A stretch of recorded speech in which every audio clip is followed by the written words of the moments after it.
पढ़ते हुए साधन कैसे करना चाहिए, तो आसन कैसा होना चाहिए, बैठना कैसे चाहिए, उसका वर्णन हो चुका। अब आसन का वर्णन हुआ, स्थान का वर्णन हुआ। सूचे पवित्र स्थान, तीर्थ स्थान पे होना चाहिए। आसन ऊपर नीचे नहीं होना चाहिए। और जब बैठे तो नासिका के अगर भाव को ध्यान करें। शरीर को कैसे रखें, उसके लिए 13 और 14 हमने पढ़ा था। समम काय श्लो ग्रीवम,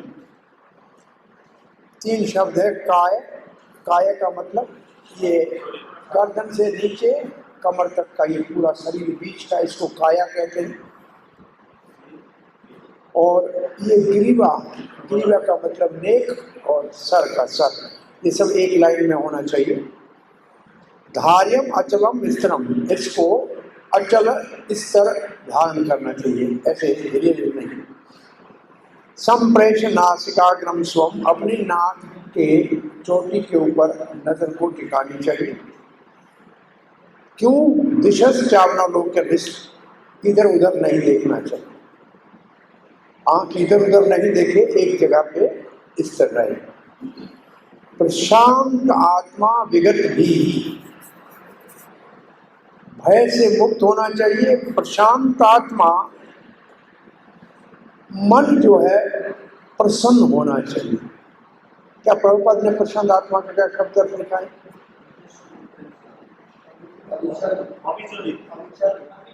अविचल, अविचलित मन, प्रशांत मन, प्रकृष्ण को पहले शांत माना, ठीक है। और ब्रह्मचारी व्रत का धारण करें, ब्रह्मचारी व्रते स्थित है।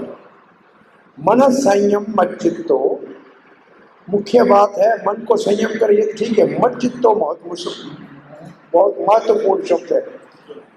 मत, मत शब्द आने का मतलब कृष्ण अपनी छाती को ठोक के कह रहा है मत, मेरे चित्त, अपने चित्त को मेरे ऊपर केंद्रित करे। मत चित्त का मतलब मेरा ध्यान करे, मेरा चिंतन करे। और मत चित्त मत पर, मत पर मेरे को जीवन का लक्ष्य बनाए, लक्ष्य भी जीवन का मेरे को बनाए, ध्यान भी मेरा करे। तो ये जो 2 शब्द हैं, ये हमने लास्ट टाइम कहा था 5:15, 5:17 में मत पर शब्द है, वहाँ तत्पर है, वहाँ तत् है या मत है, दोनों का अर्थ एक ही। 5:17 में तत् जो शब्द है, तद बुद्धिस्त तद आत्मानस्तम निष्ठा तत्परायण है, उसमें जो तद शब्द है वो तत्परायण और या मद प्रायण है। तो तद कहने का अर्थ है कि तब तक उसका शरण लेना चाहिए। अब कहते हैं मेरा शरण लेना चाहिए। तो ये क्या है, भगवत गीता में जैसे आगे बढ़ेंगे बाद में, तो एक स्तर से दूसरे स्तर तक भगवान लाएंगे। अंत तो कहता है सर्वधर्मान परिचय तक लाना है, लेकिन वो आस्ते आस्ते वो बात को ऐसे कर दिया। जैसे हमने एक और उदाहरण दिया था आपको लास्ट टाइम, 4थे अध्याय का, ब्रह्मार्पणम ब्रह्मावि ब्रह्माग्नो ब्रह्मणाहुतम। और फिर 9वें अध्याय में इसी के लिए दूसरा श्लोक है, अहम कर्तो अहम यज्ञ अहम स्वाधा अहम। तो जहाँ वहाँ ब्रह्म था वहाँ अहम हो गया, जो पहले ब्रह्म था वो अहम हो गया, और यहाँ पहले तद था वो मद हो गया। इसका मतलब पहले भगवान ऐसे कहते उसका ध्यान करो, आप कहते मेरा ध्यान करो। 18वें अध्याय में भी आएगा, तद शरणम गच्छ, उसका जो परमात्मा है उसका शरण लो। पहले ऐसे कहेंगे, फिर कहेंगे मेरा शरण लो। तो ये भगवत गीता में इस एक के बाद दूसरे स्तर पे बातचीत में आगे भगवान अपनी शुद्ध भक्ति में लाने के लिए समझाते जाएंगे, ठीक है। तो ये मुख्य शब्द है यहाँ दो मुख्य है। अब श्रील प्रभुपाद जी का तात्पर्य पढ़ रहे हैं। जीवन का लक्ष्य है कृष्ण को जानना। कहाँ है कृष्ण? परमात्मा के रूप में हम सबके हृदय में है। कैसा है वो कृष्ण का रूप? चतुर्भुज रूप। तो प्रभुपाद जी का पहला लाइन है, सबको कृष्ण को जानना है जो सबके हृदय में परमात्मा के चतुर्भुज रूप में विराजमान है। तो प्रश्न पे इसको कहेंगे कैसे? सबको कृष्ण को जानना है। लोग कहते आप तो भाई अपने सिर्फ कृष्ण की बात करते हो। बोला नहीं, जो परमात्मा के रूप में हृदय में चतुर्भुज है। तो सामने वाला कहेगा भैया विष्णु का भी सम्मान है कि विष्णु की बात हो रही है, चतुर्भुज तो विष्णु है ना। तो प्रभुपाद जी बात करने से सामने वाले लोग को विचलित नहीं करना है, आस्ते आस्ते कृष्ण तक लाना है। तो परमात्मा क्यों, और योगियों का तो उद्देश्य ही परमात्मा का ध्यान करना है। तो कृष्ण को जानना है, ये तो प्रभुपाद जी हमारे कहते हैं कृष्ण का ही वो विस्तार है, लेकिन वहां उसको परमात्मा के रूप में जानना है जो चतुर्भुज रूप में है। और योग के अभ्यास का जो लक्ष्य है वो हृदय में इसी परमात्मा का दर्शन करना है। ये प्रभुपाद जी लिखते हैं, योग का अभ्यास उसका उद्देश्य भगवान विष्णु का परमात्मा के रूप में हृदय में दर्शन करना, और कोई उद्देश्य योग का नहीं। प्रभुपाद जी एक लाइन लिखते हैं, योग का एक ही उद्देश्य है। और प्रभुपाद जी ने इसको ऐसे लिखा है जैसा वो श्लोक है, सुमर्तो सत्यम विष्णु न विस्मर्त्यम, वैसे लिखा है। योग का एक ही उद्देश्य है विष्णु को जानना, और कोई उद्देश्य नहीं, और कोई उद्देश्य नहीं। तो नियम है विष्णु को जानना, और निषेध है और कोई और कहीं नहीं जाना और कुछ नहीं देखना, केवल विष्णु को देखना है। ये प्रभुपाद जी ने तब भाव दिया है। अब वो विष्णु है कौन चतुर्भुज रूप में? आपसे मैं पूछता हूँ, ये कौन सा विष्णु है चतुर्भुज रूप में? इसको क्या कहते हैं? पुरुष अवतार कहते हैं, क्षीरोदक्षा विष्णु। ये क्षीरोदक्षा विष्णु, ये सारे पुरुष अवतार आध्यात्मिक जगत में इनकी आवश्यकता नहीं है प्राय। ये केवल भौतिक सृष्टि के और भौतिक सृष्टि के लिए होते हैं। पुरुष अवतार भौतिक सृष्टि के लिए होते हैं। तो ये प्रभुपाद जी उसका हमारे कहते हैं, ये भगवान श्री कृष्ण का एक विस्तार है।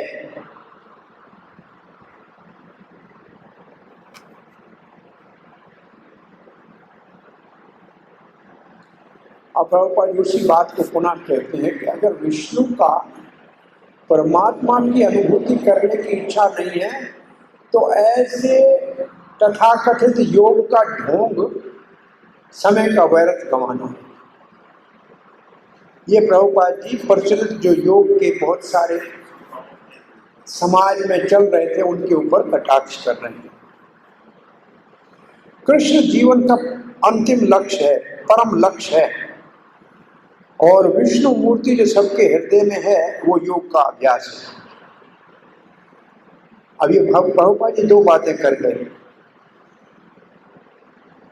कि जीवन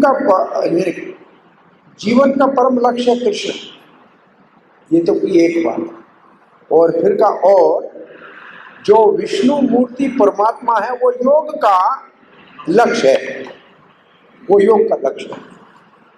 तो उसको परम लक्ष्य नहीं कहा है। अब देखें लाइनें देखें, उसमें परम लक्ष्य नहीं कहा।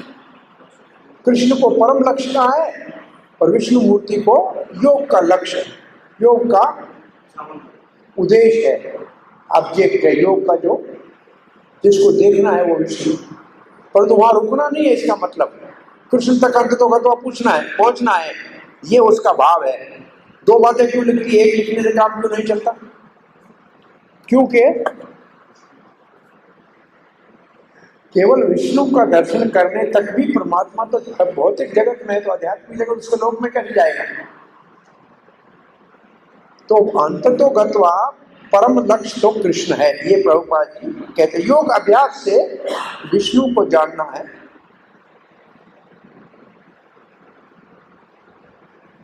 अब प्रभुपाद जी कहते कृष्ण को जानना तो बहुत बड़ी बात है, परंतु विष्णु को जानना जो आपके हृदय में बैठा हुआ है उसके लिए पहली बात कहती है ब्रह्मचारी का पालन करना है। ये श्लोक बोलता है ब्रह्मचर्य का पालन करना है, और इसके लिए घर को छोड़ना पड़ेगा, अकेला एकांत के स्थान में रहना पड़ेगा, जैसे पहले बताया गया है। अब प्रभुपाद जी कहते हैं आजकल के जितने योग के खुले हुए हैं कक्षाएं बड़े महानगरों में, वो प्रतिदिन भोग करते हैं, इंद्रिय तृप्ति करते हैं, स्त्री पुरुष साथ रखते हैं और फिर योग अभ्यास करने के लिए जाते हैं। तो ये कोई योग का उद्देश्य तो नहीं हुआ। और फिर कहते हैं मन को वश में करना है, सब प्रकार के इंद्रियों के भोग को त्यागना है, और विशेष करके जन इंद्रिय के भोग को तो करना ही नहीं।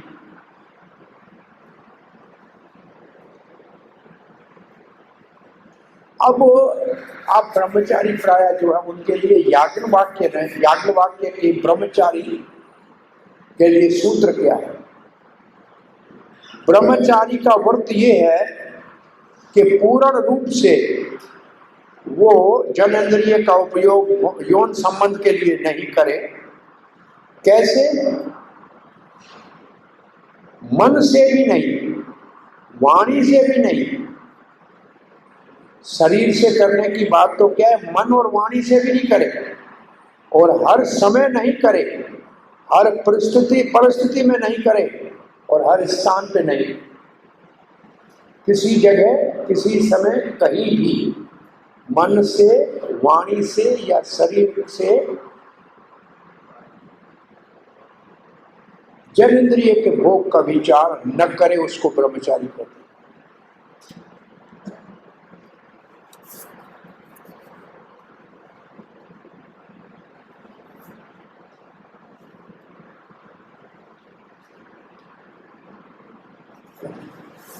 डॉक्टर एम्स दिल्ली का एक डॉक्टर था, हमको कहता था कि जो बल्ब जलता है ना, इसके जितनी शक्ति इसके लिए चाहिए एनर्जी, इतना एक बार वीरज के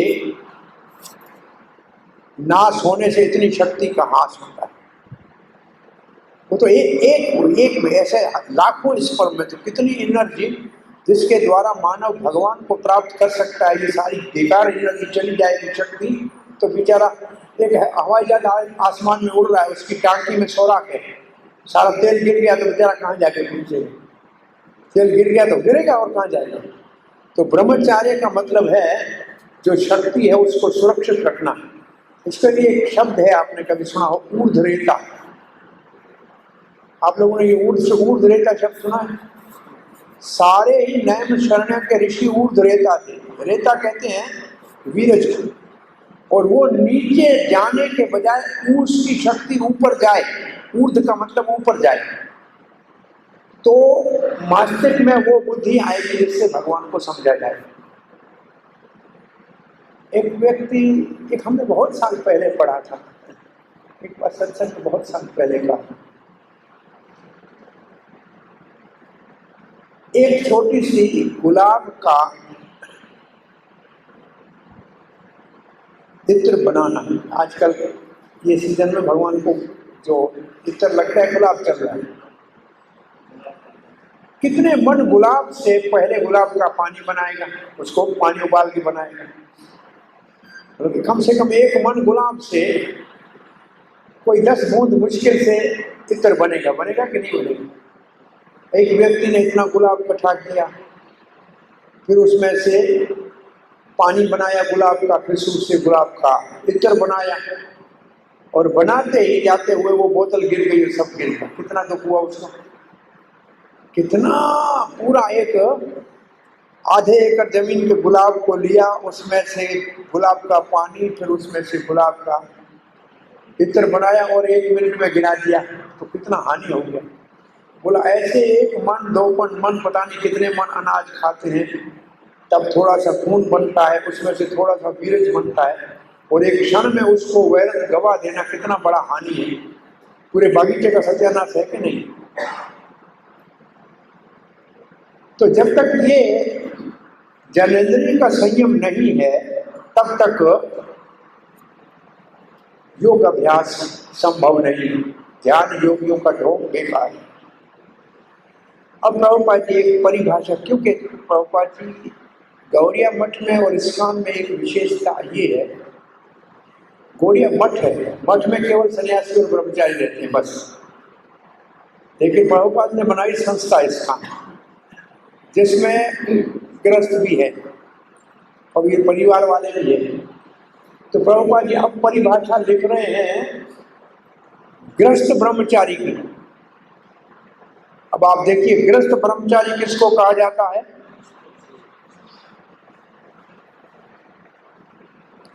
एक लाइन पहले है, वो पहले मैं ऐसे ही पढ़ लेता हूं। चाहे कोई भी साधन हो, साधन ध्यान का हो या ज्ञान का हो या भक्ति का हो, परंतु उसमें प्रगति के लिए ये संयम जो ब्रह्मचारी का ही आवश्यक है। प्रभुपाद जी कहने का देगा अब हम और ऊपर से चलना पड़ेगा।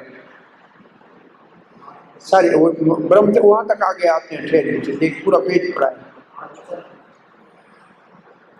कोई भी योग का अभ्यास नहीं कर सकता है जब तक उसका यौन संबंध रहेगा। एक बात, ब्रह्मचार्य इसलिए बचपन से शिक्षा दी जाती थी और जब उनको पता ही नहीं लगता था कि स्त्री पुरुष क्या होता है, 5 साल का गुरुकुल में जाता था और गुरु के निर्देश में वो रहकर और ब्रह्मचार्य का पालन करता था। और ऐसे अभ्यास के बिना, ऐसे ब्रह्मचार्य के गुरुकुल के पास गुरु के शरण में रहे बिना कोई भी, चाहे भक्ति योग हो या ज्ञान योग हो या ध्यान योग हो, सफल नहीं हो सकता। यहां तक बात पढ़ ली आपने। तो इस कान में तो हमारे पास कोई भी 5 साल का ब्रह्मचार्य के लिए तो आता नहीं है आश्रम में, ये 18-20 साल के बाद ही आते हैं। तो ये ब्रह्मचारी आश्रम इस्कान के अंतर्गत जो है वो एक कहा जाए कि प्रारंभिक शिक्षा वाला नहीं है, इसलिए बहुत मुश्किल है इसको संभलना और संभालना। इतना आसान नहीं है। अब प्रभुपाद जी हाँ, यहाँ गृहस्थ ब्रह्मचारी है। कोई व्यक्ति अगर नियमों का पालन करता है और गृहस्थ जीवन में है तो भी उसका संबंध केवल स्त्री से होना चाहिए, वो भी केवल बच्चों के, केवल संतान की उत्पत्ति के लिए नियम से, तो फिर उसको भी गृहस्थ ब्रह्मचारी कहते हैं। अब यहाँ ये लिखने से प्रभुपाद क्या कहना चाहिए, इस्लाम की परिभाषा बता रहे। देखिए इसके बाद प्रभुपाद जी लिखते हैं, और किसी साधन में, योग साधन के और ज्ञान के साधन में किसी गृहस्थ का प्रवेश है ही नहीं, परंतु भक्ति का साधन ऐसा है जिसमें गृहस्थ ब्रह्मचारियों को भी स्वीकार किया जा सकता है। ये प्रभुपाद जी के लिखने, ये इस्कान की विशेषता है। ये प्रभुपाद जी ने इस्कान के अंदर ये व्यवस्था की है। ये आप देख लिया। और किसी साधन में ध्यान के, ज्ञान के जो स्कूल है लिखा है, जो भी उसका पद्धति है, उसके अंदर बिना ब्रह्मचार्य का प्रवेश ही नहीं है। परंतु भक्ति स्कूल ऐसी है जिसमें जो नियमित या जिसको कहा जाए संयम ही गृहस्थी का प्रवेश है। क्यों? क्योंकि भक्ति अपने आप में इतनी शक्तिशाली है कि ऐसे गृहस्थ को संयम में रखने की शक्ति रखती है।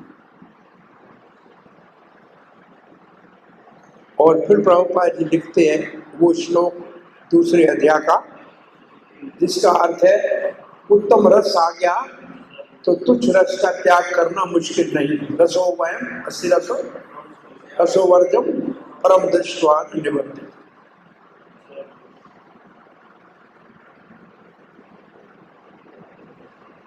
दूसरे प्रयास करते हैं अपने इंद्रियों के वेग को रोकने का, परंतु कृष्ण भावना में अपने आप स्वतः ही इंद्रियां संयम में आ जाती है, क्योंकि परम दृष्ट्वा निवर्तते। ये श्लोक को प्रभुपाद जी विषया विनिवर्तन्ते निराहारस्य योगिनां रसो वर्जम रसो अभ्यस्य परम दृष्ट्वा निवर्तते। तो ये है दूसरे योग अभ्यास और भक्ति योग में अंतर।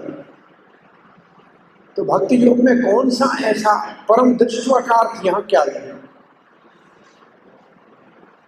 क्या चीज देखते हैं भक्ति योगी कि उनको तुच्छ इंद्रियों के सुख में कोई रुचि नहीं रहती? वो परम दृष्टि क्या है? श्री कृष्ण का सुंदर स्वरूप वे उनके पास कहाँ है? वो तो भगवान का विग्रह की पूजा कहाँ है?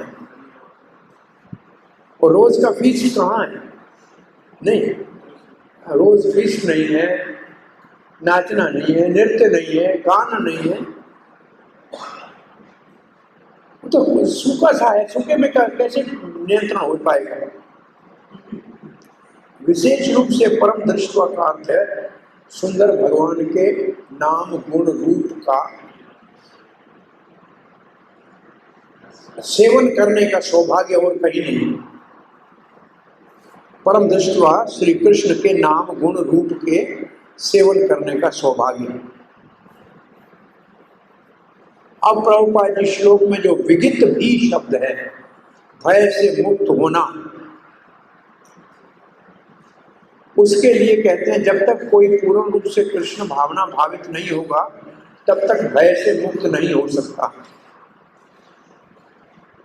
भजौरे मन श्री नंदन नंदन अभय चरणारविंद। भय से मुक्त होना है तो कृष्ण के चरण कमलों का शरण लेना पड़ेगा। अब प्रभुपाद जी परिभाषा दे रहे हैं कि भय है किस चीज का? भौतिक जगत में भय कहते कहते किसको है? एक श्लोक 11वें स्कंद के दूसरे अध्याय का 47वां श्लोक भय की परिभाषा दे रहे हैं। भयं द्वैता अभिनिवेशितस्यादीशात् अपेतस्य विप्रयो स्मृति। ईश से अलग, भगवान से अलग, ईशाद ईश्वर से अपेत्य, उसको छोड़ के विप्रय स्मृति और किसी माया की स्मृति। भगवान प्रभुपाद ने पहले लिखा क्या है? कौन निर्भय हो सकता है? जो कृष्ण भावना भावित है। जो कृष्ण भावना भावित है वो नहीं है, वो निर्भय नहीं हो सकता। अब इस बात की पुष्टि करने के लिए भागवत का श्लोक दे रहे हैं। वो श्लोक क्या कहता है? जो ईश्वर के विपरीत विचार करेगा वो सदा भयभीत रहेगा। उस श्लोक का अर्थ ये हुआ ना, ईशस्य, ईश्वर से, ईशता लिखा है, ईशाद, ईशाद शब्द जो है उसका मतलब ईश्वर। आप ये 11वें स्कंद में श्लोक को निकाल के देख सकते हैं, ये नवयोगेंद्रों की शिक्षा में आता है। द्वितीय अभिनिवेश्य, दूसरे का ध्यान करें। किसका? ईशाद। स्याद ईशाद अपेते, भगवान को छोड़ दे, उसके विपरीत ध्यान करें तो सदा भयभीत रहेगा। भय का कारण है ये श्लोक वैसे भक्तों को याद होना चाहिए, क्योंकि ये श्लोक सदा ही भय को समझाने के लिए प्रभुपाद कई बार देते हैं। मिला 11:2:37 क्या लिखा है? तात्पर्य अनुवाद क्या है? भगवान की बुद्धिमत्ता माया शक्ति में लीन होने के कारण भौतिक शरीर के रूप में गलत से अपनी पहचान करता है तो भय उत्पन्न होता है। इस प्रकार जीव जब भगवान से रूप मोड़ लेता है तो वह भगवान के दास रूप में अपनी स्वाभाविक स्थिति को भी भूल जाता है। यह होने वाले भयपूर्ण दशा माया द्वारा प्रभावित होती है। इसके बुद्धिमान पुरुष को प्रामाणिक के निर्देश में भगवान की अनन्य भक्ति में लगना चाहिए और गुरु को ही अपना आराध्य देव तथा अपना प्राणधन स्वीकार करना चाहिए। श्लोक में आगे लिखा है गुरु ईश्वर से, एक शब्द इसमें ऐसे है,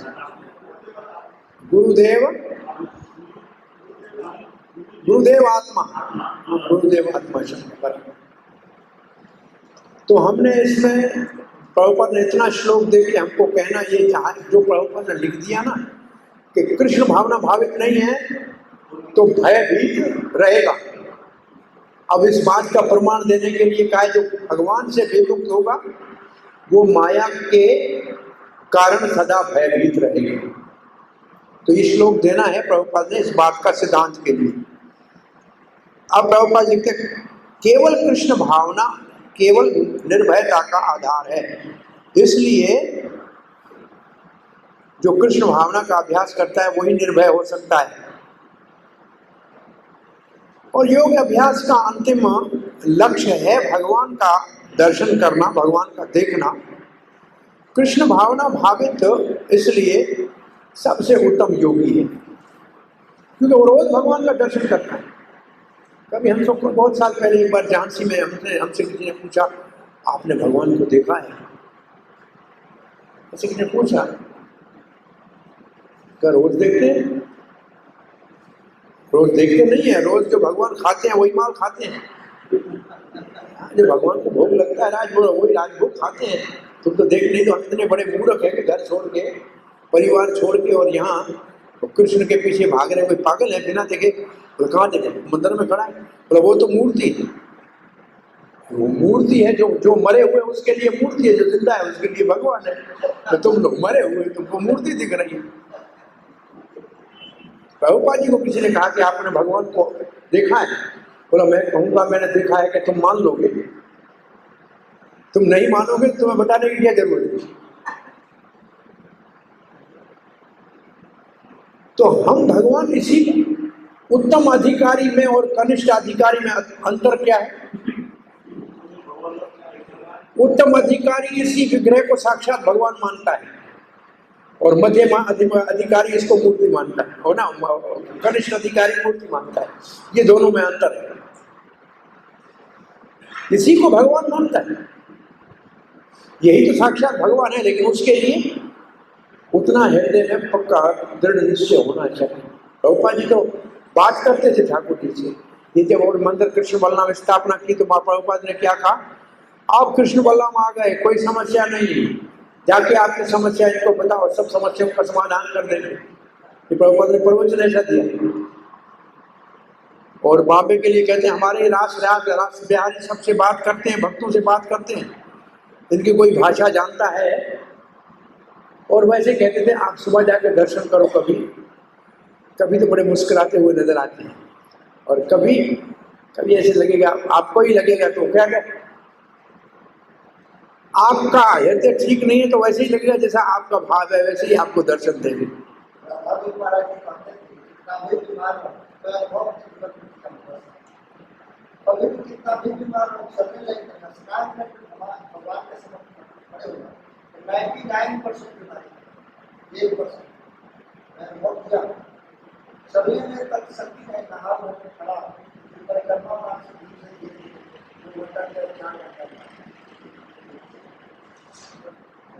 बहुत अपने भगवान का दर्शन, इसका हुआ तो बहुत है। तो यहाँ लिखा है कि कृष्ण भावना योगियों का परम लक्ष्य भगवान का दर्शन करना, और भक्त के लिए ये भक्त पहले ही उत्तम योगी है क्योंकि रोज दर्शन करता है।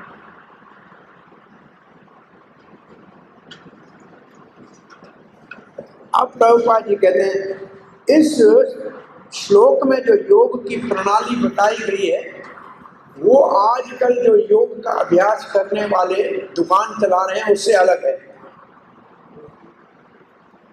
जो योग का लोग दुकान चला रहे हैं उससे ये योग का अभ्यास अलग है, ये बात कह रहे हैं। अब हम 15वां श्लोक पढ़ने जा रहे हैं। युञ्जनेवं सदा आत्मानं योगी नियतमानसः शांतिं निर्वाण परमां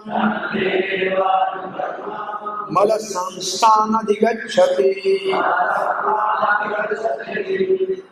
मद संस्थान अधिगच्छति, मद संस्थान अधिगच्छति, निर्वाण परमाम मद संस्थान, निर्वाण परमाम मद संस्थान अधिगच्छति। ये कौन अभ्यास कर रहे हैं? योगी कर रहे हैं जो ज्ञान के बाद है। तो इनका लक्ष्य तो निर्वाण है, ब्रह्म में लीन होना है, तो उस स्थान को प्राप्त करने की सामान्य इसका अर्थ ये होगा।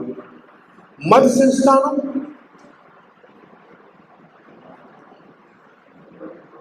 पहले युञ्जन एवं सदा आत्मानम, इस प्रकार निरंतर अपने मन को संयम में करके ध्यान में बैठे। युंजन का मतलब अभ्यास में बैठना। युंजन मतलब योग, अपना अभ्यास, और अभ्यास की परिकाष्ठा है ध्यान। तो ध्यान में ऐसे जो लोग रोज बैठते हैं, निरंतर बैठते हैं, नियत मानस, नियत का मतलब संयम। इसका मतलब इंद्रियों के भोग की इच्छा नहीं है। और मानस का अर्थ यहाँ मन भी है और चेतना भी है। जिसकी चेतना में, जिसके मन में, जिसके हृदय में भोग की वासना नहीं है। नियत का मतलब है मन है। नियत का मतलब नहीं, ये जो रशियन कहते हैं नियत, नियत, तो नियत रशिया संस्कृत शब्द है। नियत रशियन, नियत संस्कृत शब्द है असल में। उनके एक दो भी संस्कृत के ही है, एक द्वा, त्रि, चतुर, संस्कृत से बहुत सी उनकी भाषा मिलती है। हाँ नहीं, हमने देखा है बहुत से शब्द संस्कृत के। शांति, शांति का मतलब प्रायः दुखों से निवृत्ति, मन एकाग्र होना। निर्वाण परम निर्माण, संसारी दुखों से। मत संस्थान, अधिगति। मत संस्थान का अर्थ मेरे शरण में ये भी होता है, मेरे आश्रम भी हो सकता है, मेरे धाम भी हो सकता है। मत संस्थान मतलब मेरा आश्रय, मेरा धाम, मेरा शरण, और एक आचरण लिखा है मेरे ऊपर आश्रित, ये भी अर्थ हो सकता है। तो प्रभुपाद जी ने इसका अनुवाद क्या लिखा है देखिए।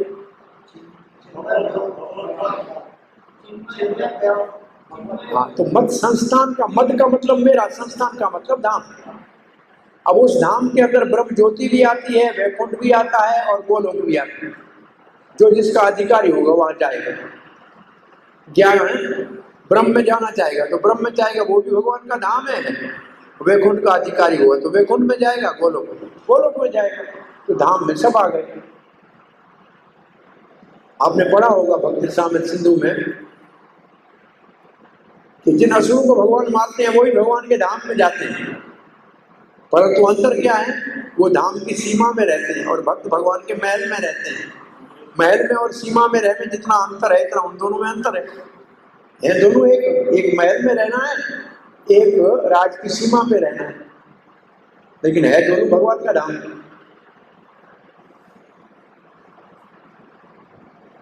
निरंतर अपने मन को ध्यान में लगा के रखेगा और अपनी चेतना में कोई भी भोग की भावना नहीं रखेगा, नियत मानस, तो निश्चित रूप से वो संसार का मतलब जन्म मृत्यु के कर्मों की श्रृंखला को नाश करेगा, तो शांति मिलेगी।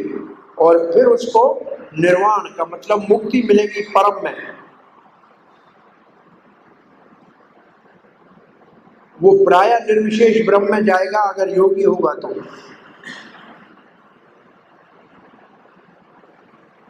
बलदेव विद्याभूषण प्रश्न उठाते हैं, जो इस प्रकार आसन लगाए, शुद्ध स्थान पे जाकर बैठे, काया को सीधा रखे, ग्रीवा को सीधा रखे, सर को सीधा रखे, नासिका के अग्रभाग पे केवल ध्यान करे, मन को से, उसको मिलेगा क्या? तो उसका क्या होगा, ये प्रश्न पूछते हैं। तो कहते हैं ओ योगी, ऐसा योगी सदा का मतलब निरंतर, आत्मानाम युंजम, उनमें आत्मानाम युंजम का मतलब अपनी चेतना को इधर उधर भटकने नहीं देता है। बोला ऐसा क्यों करता है, कैसे कर सकता है? क्योंकि मेरे संपर्क में आ गया तो पवित्र हो गया, मेरे संसर्ग में आने से पवित्र हो जाता है और शांति प्राप्त करता है, मतलब आनंद प्राप्त करता है। उसको निर्वाण कहते हैं, जो मेरे ऊपर आश्रित है। श्रुति में लिखा है तमेव विदित्वात् मृत्युमेति, भगवान कहते हैं मुझे जानने से मृत्यु से आगे अमृता को प्राप्त करेगा। निर्वाण परमम शांति का अर्थ है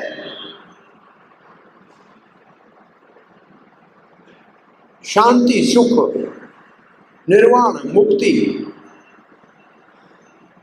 जिसमें सिद्धियां मिलती हैं। और मानव से ज्यादा सामान्य सिद्धियों के अंदर इतनी शक्तियां मिलती हैं, ये योग का फल है।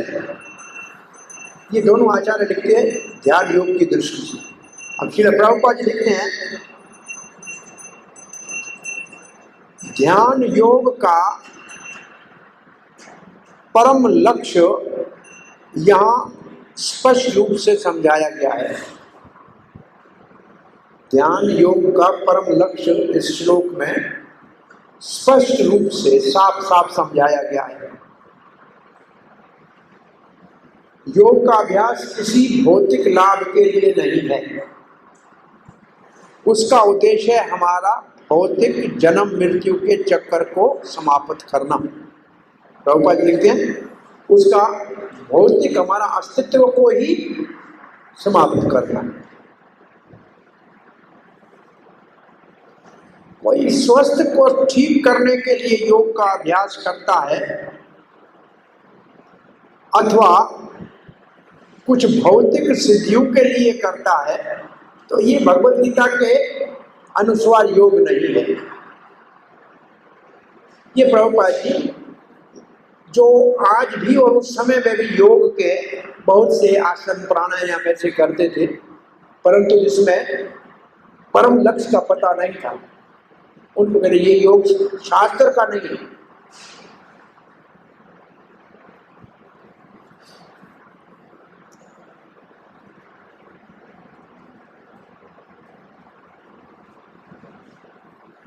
और फिर एक बात और कह रहे हैं, ये तो हो गया भौतिक सिद्धियों के लिए योग नहीं करना चाहिए, तो ठीक हो गया।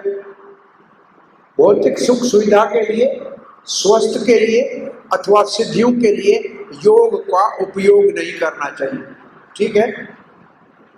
अब दूसरी बात कह रहे हैं प्रभुपाद जी, वो ये कह रहे हैं योग के परम लक्ष्य में आप कहो कि शून्य मिलेगा हमको, शून्यवाद है, ये भी योग का उद्देश्य नहीं है। योग का उद्देश्य शून्यवाद भी नहीं है।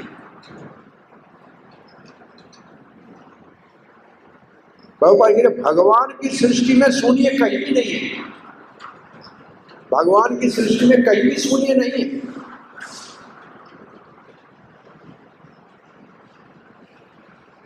जब भौतिक संसार समाप्त हो जाएगा, जन्म मृत्यु खत्म हो जाएगा, तो भगवान के धाम में चले जाएंगे, तो शून्य कहाँ है।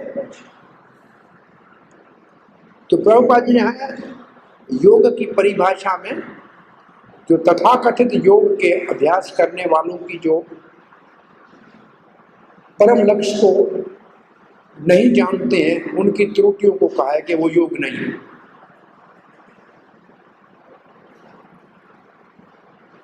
और भगवत धाम का भगवत गीता में ही वर्णन है 15वें अध्याय में, न तद्भास्यते सूर्यो न शशांको न पावक यद्गत्वा न निवर्तन्ते तद्धाम परमं मम। प्रभुपाद ने ये श्लोक लिखा है, उसका भाव लिखा है, मिल रहा है ये भाव। भगवान ने अपने धाम को भगवत गीता में बताया है कि जहाँ सूर्य चांद की और बिजली की रोशनी की जरूरत नहीं है, ये श्लोक है, ठीक है। आध्यात्मिक जगत के सारे लोग अपने आप स्वतः ही प्रकाशित है, जैसे हमारे लोक में उदाहरणार्थ सूर्य स्वयं प्रकाशित है, जैसे सूर्य स्वयं प्रकाशित है एक हमारे कांच, ऐसे भगवत धाम में सारे लोग स्वयं प्रकाशित है। अनंत कोटि वैकुंठ है और सारे ही स्वयं प्रकाशित है।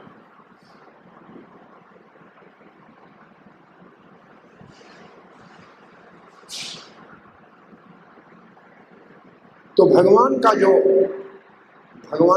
धाम है वो सर्वत्र है और उसको परम धाम कहते हैं।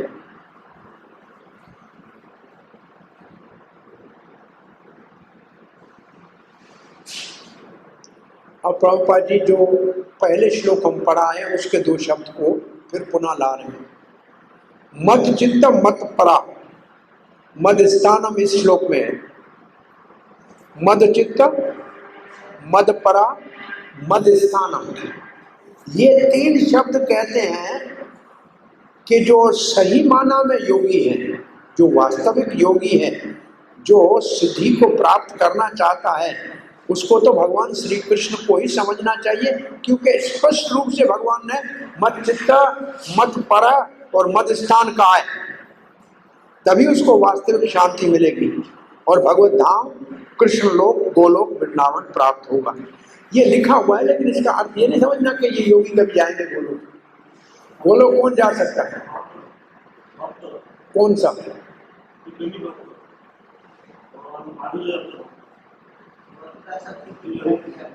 केवल राग अनुगा भक्ति करने वाले।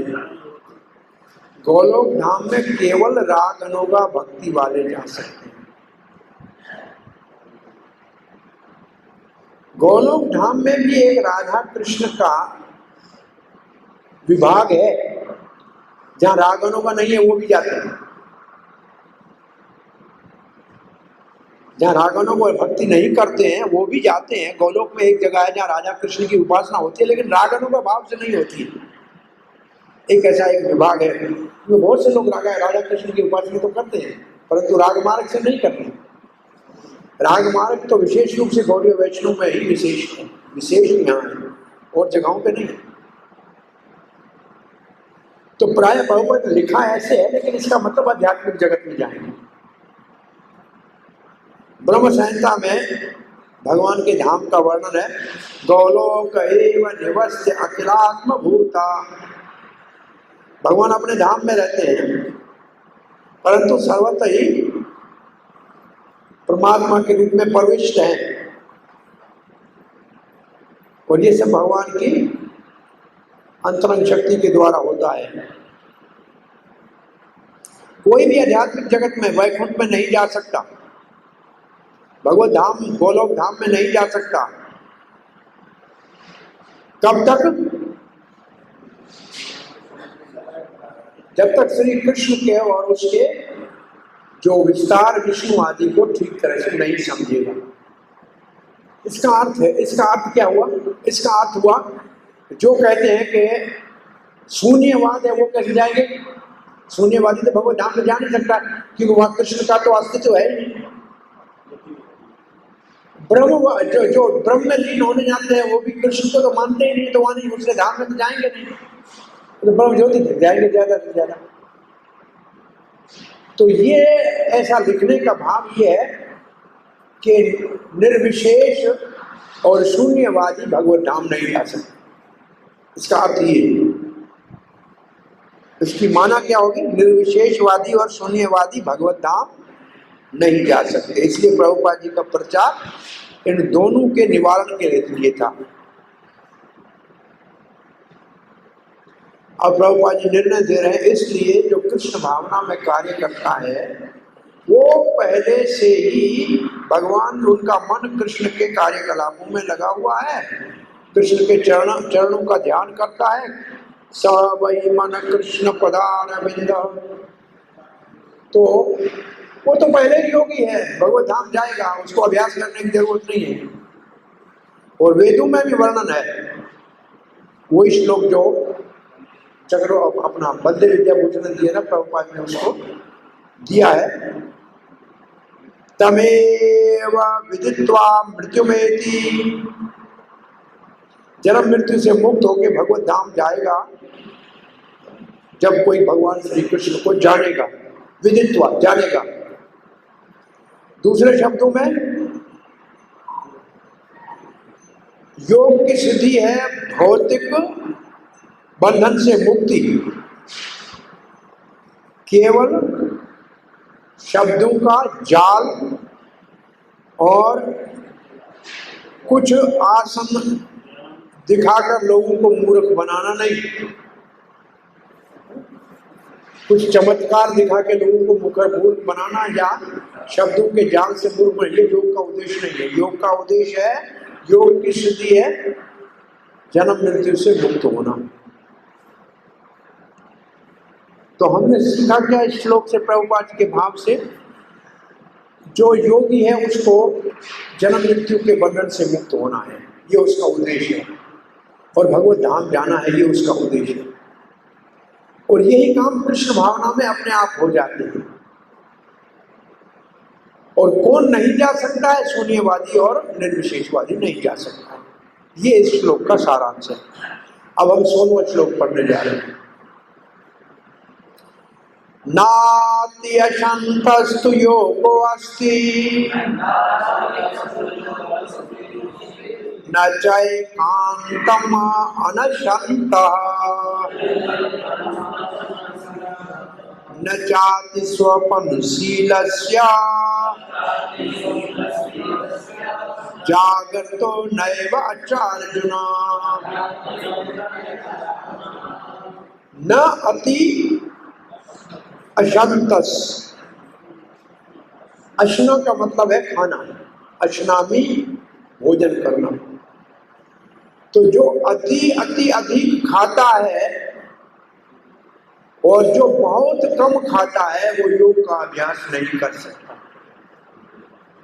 क्यों नहीं कर सकता? अति अधिक खाएगा तो सो जाएगा और कम खाएगा तो ध्यान लगेगा ही नहीं, वैसे मुरझा जाएगा तो शक्ति ही नहीं रहेगी। तो न अधिक खाना न कम खाना, और फिर न चाहती स्वपन, ज्यादा सोना नहीं, न जागत हो, ज्यादा जागना नहीं। अर्जुन योग अभ्यास करने वाले के लिए दो यहाँ नेम बताए हैं, न अधिक खाए न कम खाए, न अधिक सोए न कम सोए।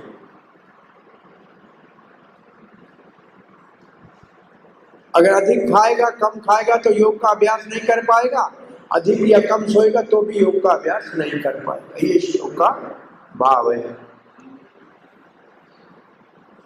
दो श्लोक, एक ये और एक इसके जो इसके उपरांत आएगा, उसमें कौन सी चीजों का मना किया हुआ है, इसका मतलब यम क्या है।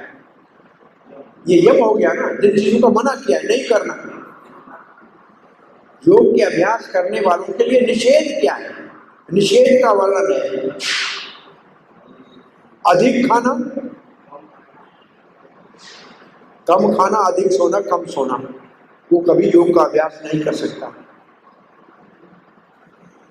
और इसके अंदर और भी चीजें जो आगे वाले श्लोक में आएंगी वो इसके साथ जोड़ेंगे।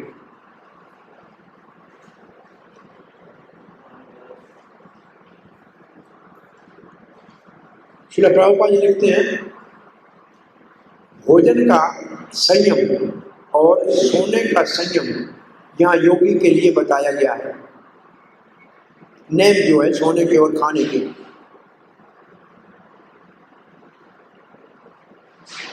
तो इतना खाना चाहिए जिससे आत्मा और शरीर दोनों का निर्वाह चल जाए।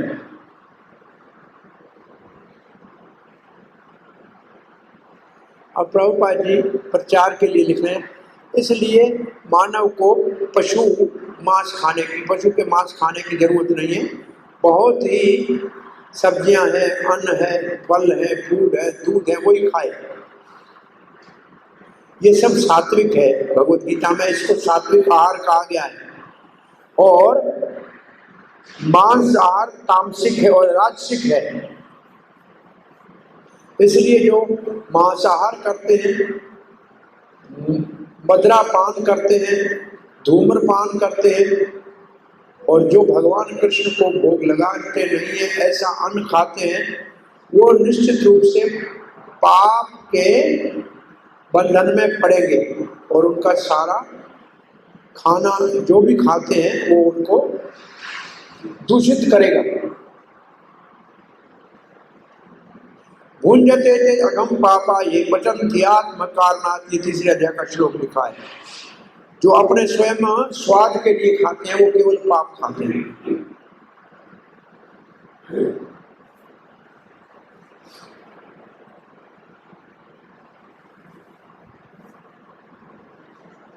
तो क्या खाना चाहिए भक्त के लिए? भगवान का केवल प्रसाद खाना चाहिए। कृष्ण भावना भावित व्यक्ति केवल भगवान को अर्पण करके ही खाता है, इसलिए वो योग में सिद्धि प्राप्त कर सकता है।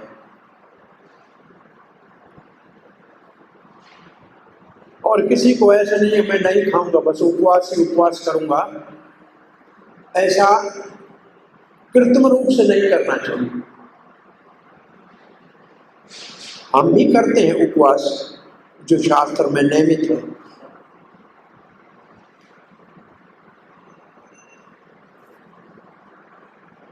बिल्कुल नहीं खाना, ये कोई बातें हैं सामान्य। और दूसरा श्लोक इसके साथ ये है, युक्त आहार विहारस्य युक्त चेष्टस्य कर्मसु युक्त स्वपनो बोधव्यस्य योगो भवति दुःखः। युक्त आहार और विहार, आहार मतलब भोजन, विहार मतलब घूमना फिरना। क्या लिखा है? आमोद प्रमोद, और घूमना फिरना। और युक्त चेष्टस्य कर्मसु, कर्म की चेष्टा भी युक्त होनी चाहिए।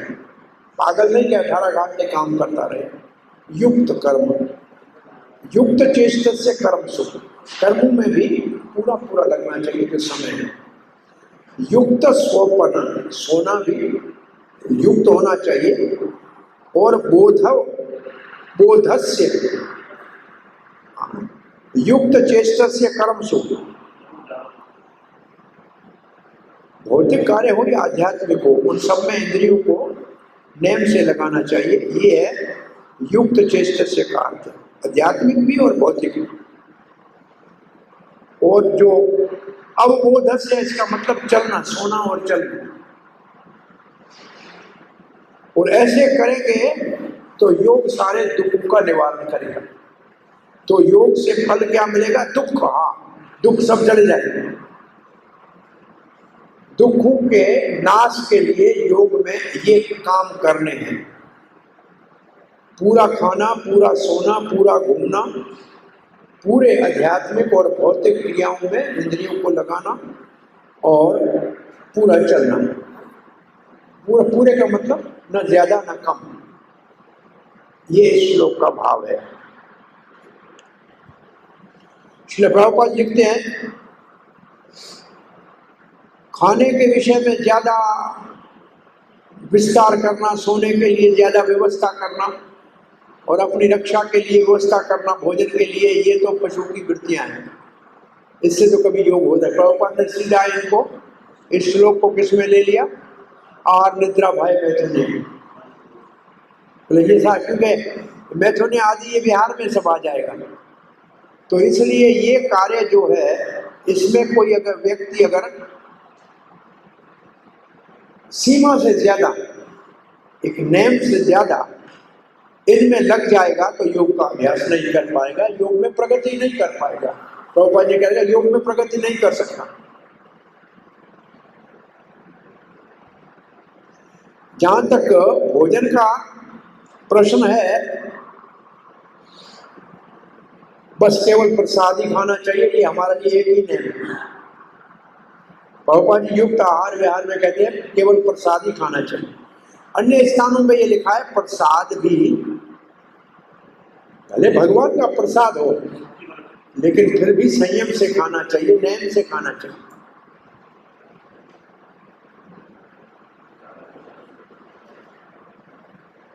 भगवान पका सकते हैं राजभोग, हमसे नहीं पकेंगे, रोज रोज नहीं खा सकते। आदर दे सकते हैं लेकिन संभव नहीं।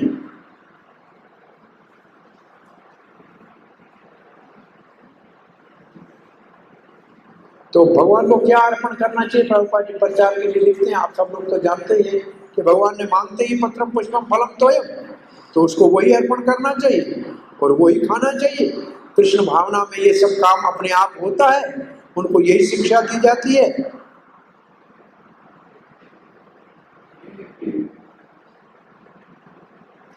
वो कभी भी वो भोजन करते ही नहीं है जो मानव के लिए नहीं है और जो सात्विक नहीं है। कृष्ण भावना कहते एक भगवान का पका हुआ, एक इंसान का पका हुआ, एक असुर का पका हुआ, 3 प्रकार का भोजन है दुनिया में, ऐसे समझ लो। भगवान का पका हुआ है फल फूल, भगवान ने तो फल पकाए हैं ना, आम भगवान ने पकाया है, जितना फल है ये भगवान का पका हुआ है। इंसान का पका हुआ है सात्विक भोजन जो भगवान को अर्पण करते हैं, और राक्षस का पका हुआ है मांसाहार का भोजन। तीन ही प्रकार का भोजन है संसार में। कुछ लोग भगवान का भोजन करते हैं केवल पका हुआ, फलाहारी है। कुछ मानव का भोजन करते हैं जो सात्विक दाल चावल सब्जी बना के भगवान को भोग लगाते हैं, और बाकी शेष सारे असुर का भोजन है। तो ये तीन प्रकार का भोजन है। श्रेष्ठ फलाहारी, फिर मानव वाला है। प्रभुपाद जहां तक सोने का प्रश्न उठता है, कृष्ण भावनाओं के कार्य में हमेशा सतर्क रहते हुए अधिक सोएंगे तो हमारे समय व्यर्थ चला जाएगा, सावधान होना चाहिए।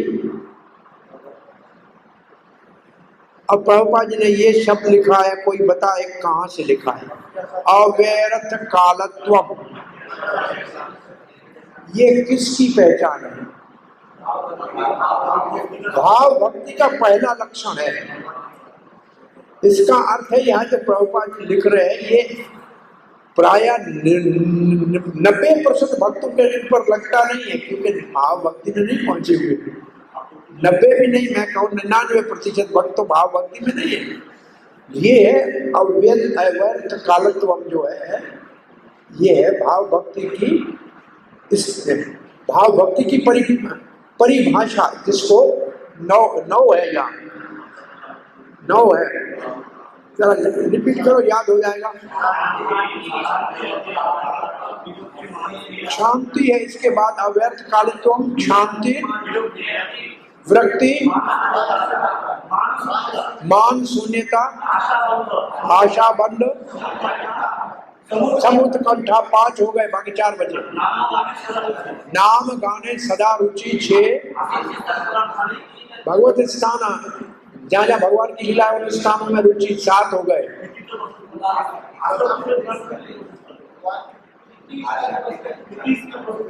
बस्ती वाला मैंने बोल दिया, कह दिया, 2 और है।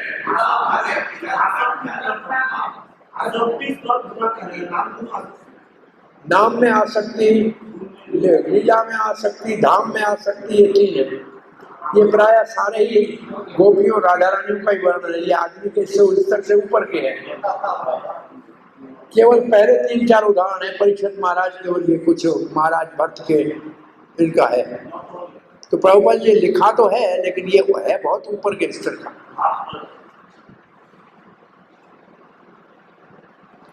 कृष्ण भावना भावित व्यक्ति एक क्षण भी व्यर्थ में गंवाना नहीं चाहता है, इसलिए व्यर्थ में कम से कम सोता है। कम से कम सामान्य प्रभुपाद ने सोने के लिए 6 घंटे का है, 6 घंटे, अधिक से अधिक 6 घंटे सोना चाहिए। अपना भक्तों के लिए इतना पर्याप्त है। हमारे गोस्वामी 2 घंटे सोते थे, 1.5 से 2 घंटे बस है, इससे ज्यादा नहीं सोते। और इतना कम क्यों, कैसे सो सकते थे इतना कम? खाते कम थे।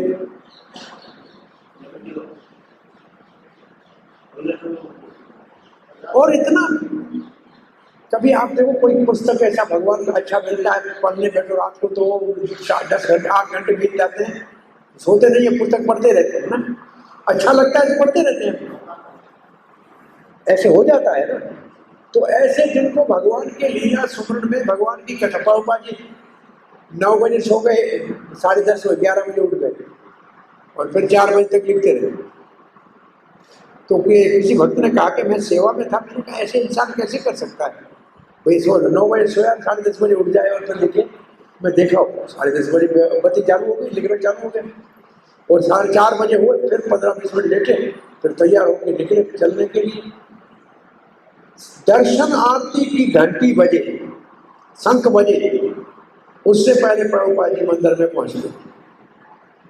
बोला घड़ी देखने की जरूरत नहीं है, प्रभुपाद जी आ गए मतलब दर्शन आरती चालू। उस समय में पहले गुरु पूजा हुआ करती थी, फिर दर्शन आरती होती थी। पुराने पुराने भक्तों से कभी पूछ के देखिए, इस बात का पुष्टि कर लीजिए। पहले आते ही प्रभुपाद जी गुरु पूजा होती थी, फिर दर्शन आरती हुआ करती थी, ऐसे मैंने सुना है अपने मंदिर में। हाँ,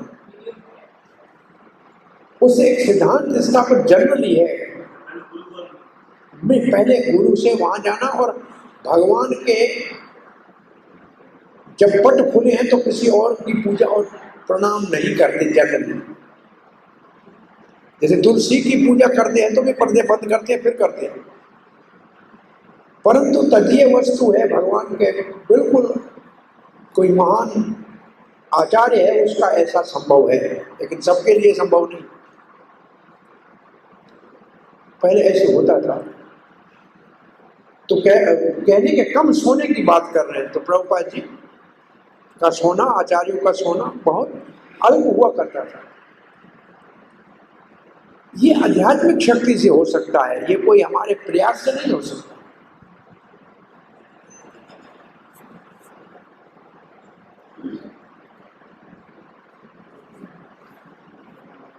श्री रूप गोस्वामी क्या कहते हैं, ये हमारे तो उदाहरणार्थ हमारे लिए जो क्या है, हमारे आइडियल है। 2 घंटे सोते थे, उतना भी कभी नहीं सोने थे। हरिदास ठाकुर तो प्रसाद भी नहीं पाने के लिए समय नहीं होता था, सोने के लिए समय भी नहीं होता था, जब तक अपना 3 लाख का जप पूरा नहीं करते थे। प्रभुपाद जी अपने अंतिम समय में यहाँ कह रहे थे, देखो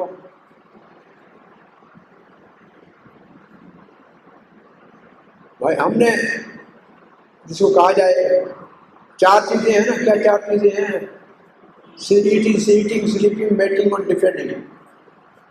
बोला मैटिंग तो हमने छोड़ दिया, संन्यास ले लिया,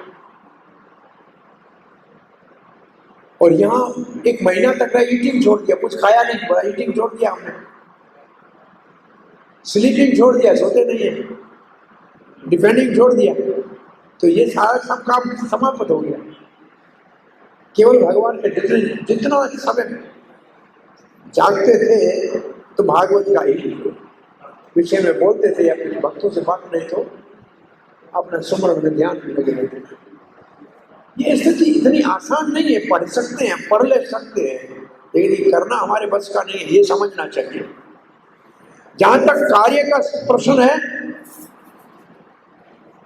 जो कृष्ण से संबंधी कार्य नहीं है उसमें कोई रुचि नहीं है भक्त की, इसलिए हमारा सारे कार्य नियमित है और इसमें कोई इंद्रिय भोग की भावना नहीं है। क्योंकि इंद्रिय भोग की कोई भावना नहीं है, इसलिए कहीं भी भौतिक अवकाश नहीं है भक्तों के पास। आजकल तो मैं नहीं कह सकता हूं, परंतु प्रभुपाद के समय में सब नवयुवक थे और लड़के और लड़कियां इतना कार्य में रत रहते थे, उनके पास समय ही नहीं था। आंखें ऐसे गिरते थे और सो जाते थे, उठते नहाते और कीर्तन में नाचना शुरू करते। वो उनसे पूछो, कहते हमें भोग के विचार करने का समय ही नहीं था। अब ये हमारे पास अभी संभव नहीं है और भारत में नहीं है। वो तो बस में संकीर्तन में, मतलब कहा जाए कि स्त्रियां और पुरुष एक ही बस में जाते थे, और ये बस की एक तरफ स्त्रियां नहाती थी, एक तरफ पुरुष नहाते थे, और कहते हमको लगता था कि भाई अभी परिवार के है, भाई बहन रिश्ते, ऐसे दिमाग में विचार कोई आता नहीं था। वो अपने लिखते हैं उस जमाने में। सुबह 4 बजे मंगल आरती जब से शुरू हुई इस काम में, बाद में शुरू हुई, कोई पहले दिनों में नहीं थी। जब से शुरू हुई 9 बजे प्रसाद तक, प्रसाद खा के सारे भक्त पुस्तक मृदंग खड़ताल उठाए और गए, 9 बजे गए, और शाम को 5 बजे दूसरे प्रसाद पे आएंगे। तब तक मंदिर तो थे नहीं जिनकी पूजा करनी है, सफाई करनी है, पूजा ना, तब तो अभी कुछ मंदिर थे नहीं। अभी थे जहाँ वो तो 5 मतलब सुबह 9:30 बजे से लेके 4:30 बजे तो कीर्तन होता था और पुस्तक होता। 5 बजे वापस आए, प्रसाद खाया, प्रसाद खाए गए, कपड़े वपड़े धोए, अपने 7 बजे की आरती में आना, भगवत गीता क्लास सुनना।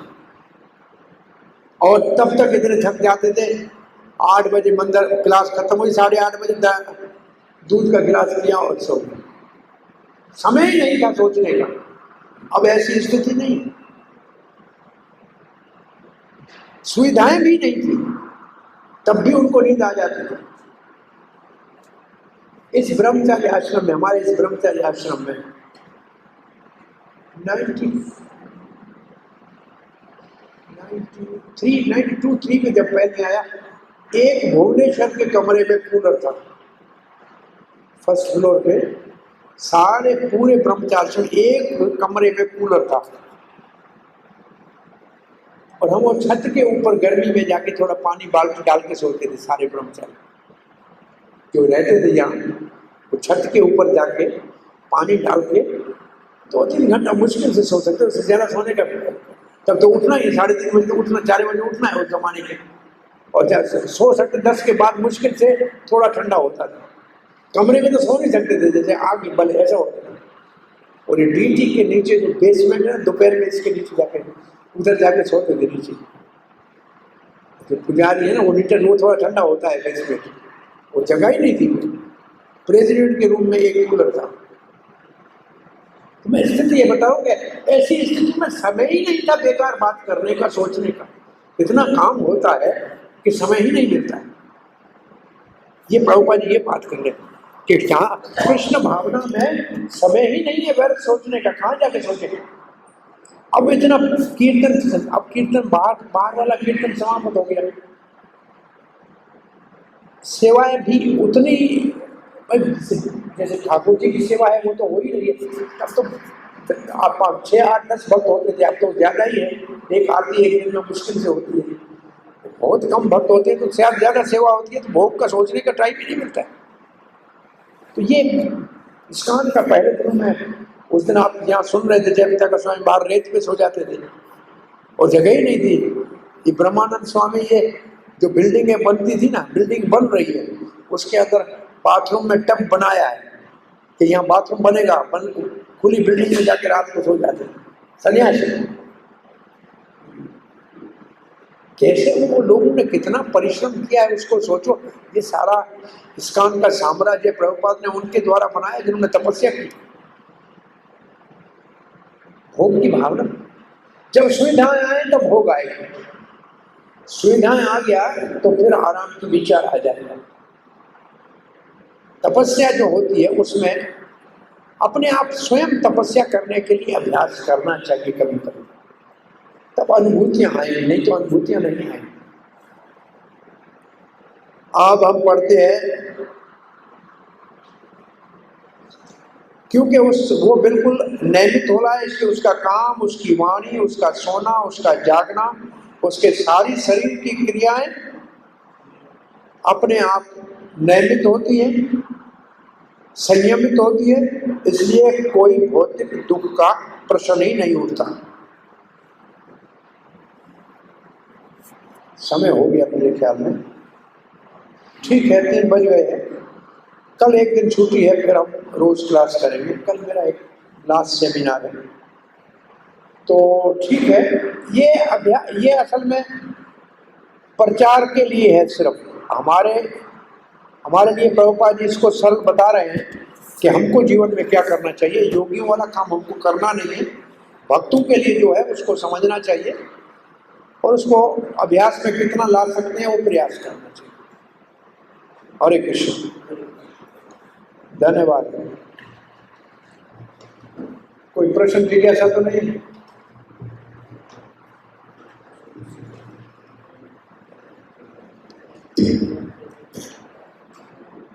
इसके पांचवें अध्याय के प्रश्न हमने कर लिए थे कि नहीं? हो गए? तो छठे के प्रश्नों को भी अगली बार देखेंगे।